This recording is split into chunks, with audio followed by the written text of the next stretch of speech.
Bismillahirrahmanirrahim. Pentingnya berakhlak dengan al-iffah atau kelurusan budi.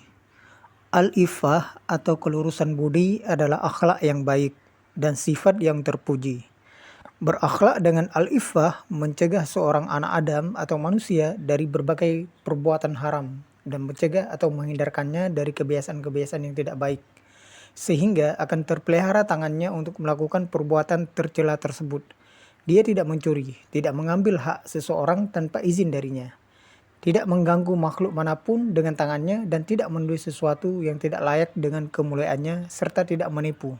Diceritakan dalam sebuah hadis bahwa Rasulullah SAW melewati setumpuk makanan atau gandum, lalu memasukkan tangan beliau ke dalamnya atau ke dalam karung gandum tersebut. Ternyata tangan beliau menyentuh barang basah atau gandum basah. Maka beliau pun bertanya, "Hai pemilik makanan, apakah ini?" Orang itu, pemilik makanan, menjawab, "Makanan atau gandum ini terkena air hujan, wahai Rasulullah." Beliau kemudian bersabda, "Mengapa engkau tidak meletakkannya di bagian atas sehingga orang-orang melihatnya? Barang siapa menipu kami, maka ia bukan dari golongan kami."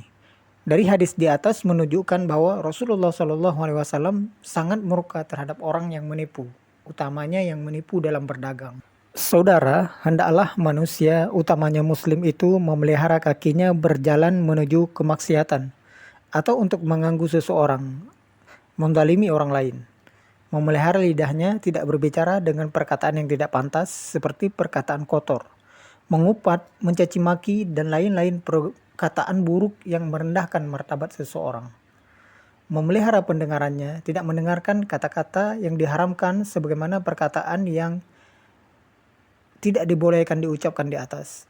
Kemudian memelihara penglihatannya atau matanya dengan tidak melihat sesuatu yang haram baginya atau yang tidak patut dilihatnya seperti aurat orang lain. Sebagaimana firman Allah Subhanahu wa taala dalam surat Al-Isra ayat 36.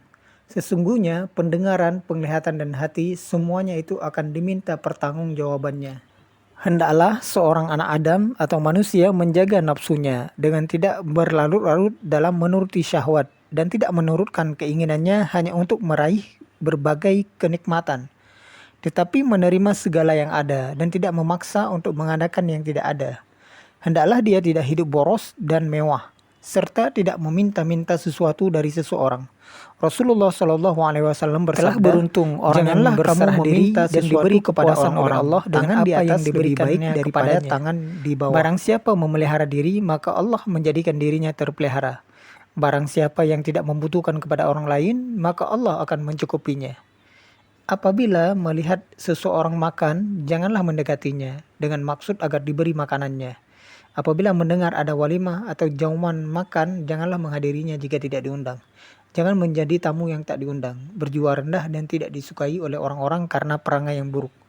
Hendaknya juga tidak ikut campur dalam perkara yang bukan urusannya. Rasulullah SAW bersabda, termasuk kebaikan pengamalan Islam adalah bila manusia atau seorang muslim meninggalkan perkara yang bukan urusannya. Janganlah bertanya kepada seseorang tentang berbagai rahasianya, dan jangan menjawab pertanyaan yang tidak ditujukan kepadanya. Apabila bertemu dengan sekelompok orang yang berbicara tentang berbagai urusan yang khusus menyangkut mereka, maka janganlah ikut berbicara dengan mereka dan jangan mendengarkan pembicaraannya agar tidak bersifat ingin tahu atau suka menyelidiki atau kepo sehingga tidak disukai oleh kebanyakan orang.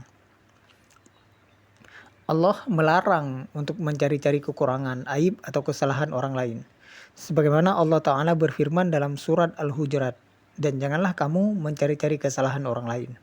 Sementara dalam hadis disebutkan bahwa janganlah kamu memata-matai. Barang siapa mendengarkan pembicaraan suatu kaum, sedang mereka tidak menyukainya, maka kelak pada hari kiamat akan dituangkan dalam kedua telinganya timah cair. Termasuk kelurusan budi atau alifah yang terpenting darinya adalah terpeliharanya kemaluan dan perutnya dari hal-hal yang diharamkan.